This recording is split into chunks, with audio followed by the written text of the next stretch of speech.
Dus kijk naar de allemaal. Kan hij met deze sprong nog iets neerzetten? Ja, hij probeert het natuurlijk wel om de afstand nog wat hoger neer te zetten.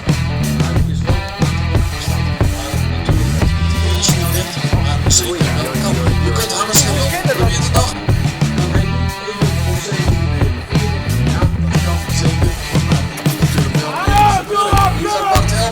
En het lukt hem vandaag niet. En dat betekent dat Bart Helmond inderdaad vandaag